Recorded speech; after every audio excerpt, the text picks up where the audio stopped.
off a regulation win here last time in 41.82, and he was a $1.30 favourite. He's $1.70 tonight in the heat. 460 Valpolicella, fifth in the Top Gun. Exploded is at 460. It was second behind Zohar Bale last week out. Certainly far from disgrace, and it'll be trying to get through to the Rich final next week. Don't want to pay out next best. Was second to Icy Eyes at the Meadows last time out. They are the top ones in the market for Heat 2 of the Bold Trease. The green light is turned on and the lure's on the roll. They're set to run. Ready, race 2. And away. There was good speed out from Valpolicella initially, trying to drive through Lakeview Patsy. Getting checked was to want to pay out, and it's gone back to last. Zohar Bale was a hell of it.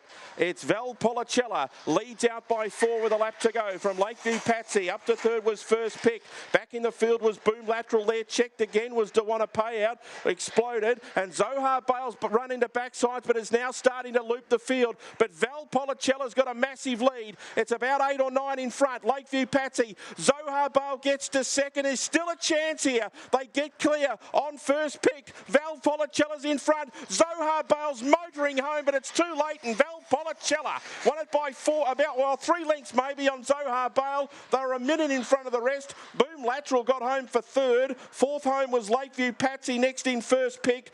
To want to pay out, well, it got bumped from pillar to post the whole way round. Exploded was last, and it's 41.70. Valpolicella.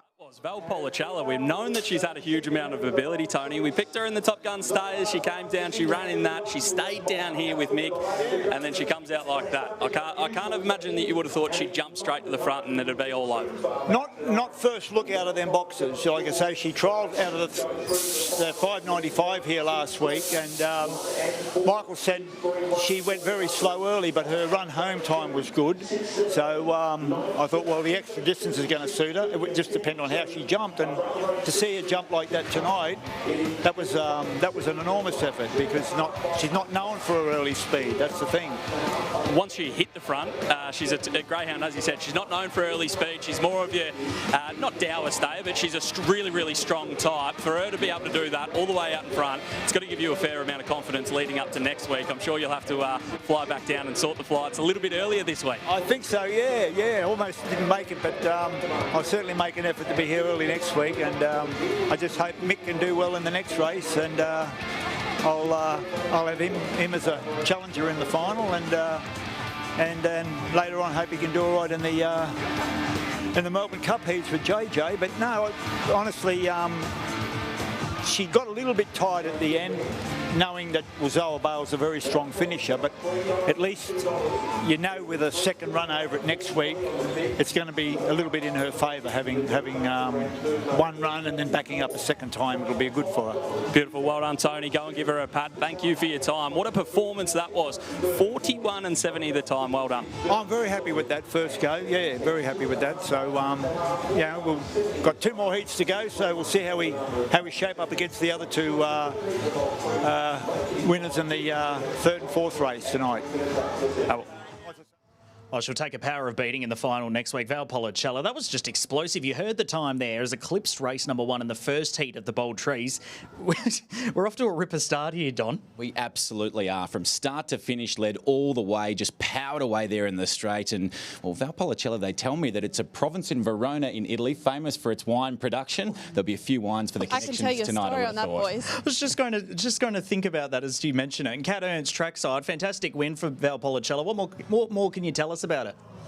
Yeah, I was just going to mention the name there, boys, Valpolicella. Sandro Pacini is an accountant from up in Sydney. I know him quite well, and he actually named this dog after a wine in the Italian region where he did a bit of holidaying, and his dad actually, who has passed away, said Valpolicella to make a good name for a dog one day when you get a good one. So his dad's passed away, but he promised him that when he got a good one that he'd name the dog in honour of his dad and the suggestion, and yeah, he's definitely named it after a good one. She's an absolute superstar. She's based up in Queensland, and Tony hasn't been afraid to take on the world with her. She's been down to New South Wales. She's been down to Victoria a few times now, and she's really hitting her strap. So she's absolutely airborne at the moment, and she's going to be a massive player in next week's final. Oh, wouldn't she? They could have themselves a Bold Trees winner in just 7 days from now. But that's what you have to love about kennels, that they're not afraid to travel, because it's quite intimidating. If you leave the comfort of your own home state, your home track, and you venture out to the West Coast, you'd venture south,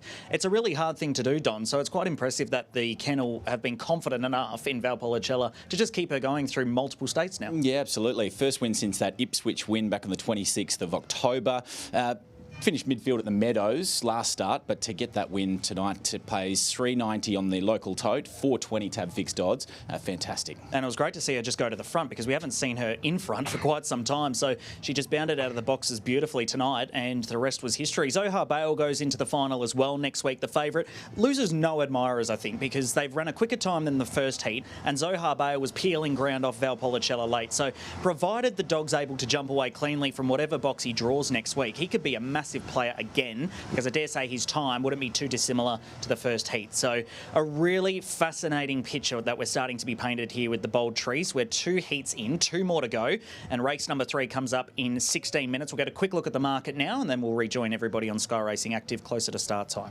Well, another short price fancy here who's looking to make it 6 wins on the bounce. $2.20 and unchanged today, having been opened at $1.85. Still the best back despite the drift. Moraine Susie is $3.70 now into $3.60. Ritza Piper also prominent in the trade at $4.40, and there's $4.60 if you like the chances of Your Colour Room. Really excited about Heat 3 of the Bold Trees, as Icy Eyes goes for 7 straight wins for the Zamet Kennel. So really looking forward to it. And Ritza Piper, of course, was a fantastic Group 1 here. Group 1 winner at the Meadows just last start out. So we'll join you shortly here on Sky Racing Active to talk you into Heat 3 of the Bold Trees.